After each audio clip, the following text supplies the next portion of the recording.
Ciao soccer fans, this week in Serie A, Napoli and Juventus tie 1-1, while Dzeko and Belotti both reached the 23-goal mark, and bottom dwellers Pescara and Crotone finally get points.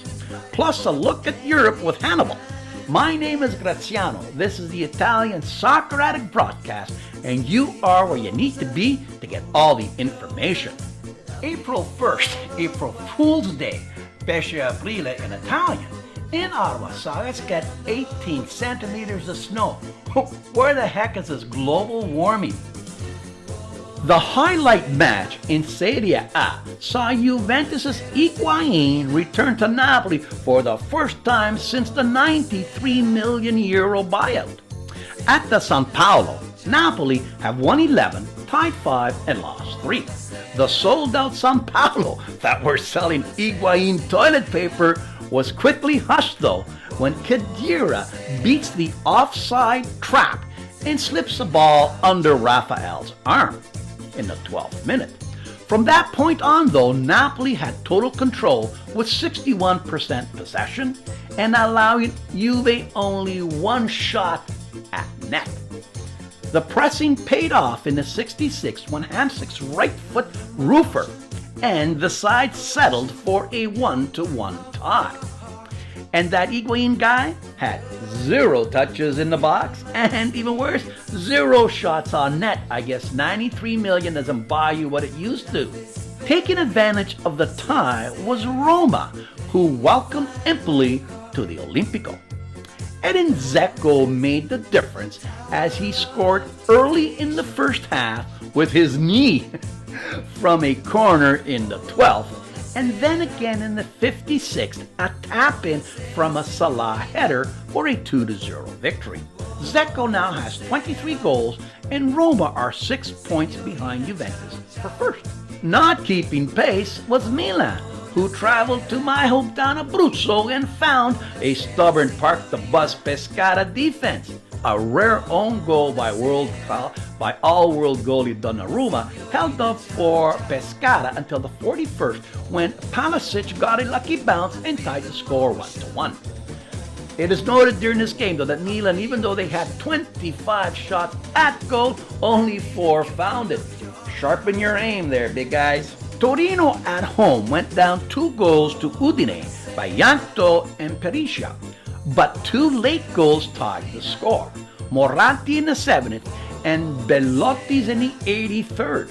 Il Gallo, who's only 23 years old, now has 23 on the year.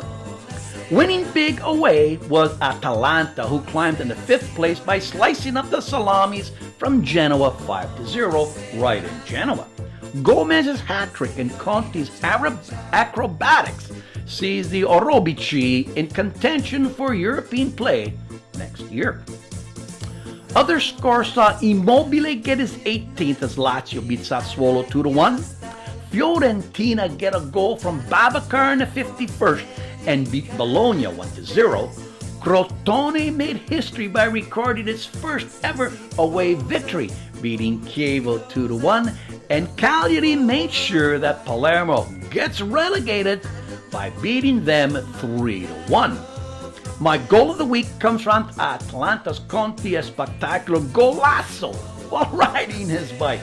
Look, ma, no hands. Buonasera, signorina. Buonasera. Signorina, ciao, ciao.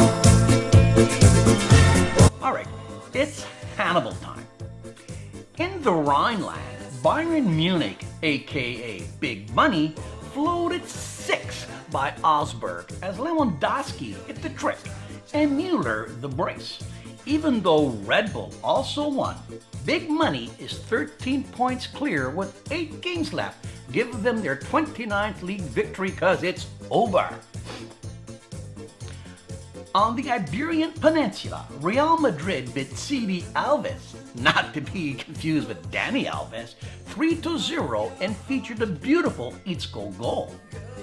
Barcelona traveled to the home of the Alhambra and came home with a 4-1 victory. with 2/3 of the Holy Trinity, Suarez and Neymar, finding the back of the net.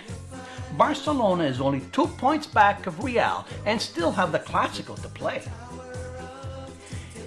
In the Expensive Players League, aka the EPL, the Merseyside Derby saw the Poolies win yet again, making it 23 out of 25 of the last 25. This time 3-1. Tottenham stayed in second place, beating Burnley 2-0.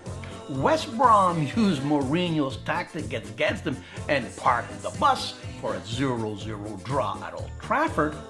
Arsenal and Man City tied 2-2, which left both sides unhappy, as City is stuck as fourth and Arsenal in sixth. But don't worry, Arsenal fans, Arsene Wenger has promised to stay on another 2 years. At the top of the heap, Chelsea made the championship more interesting by losing to Crystal Palace 2-1. They are now only 7 points up with 8 matches left. And finally in France, both Monaco and PSG had the week off. I just love the French work week. All right, back to the peninsula.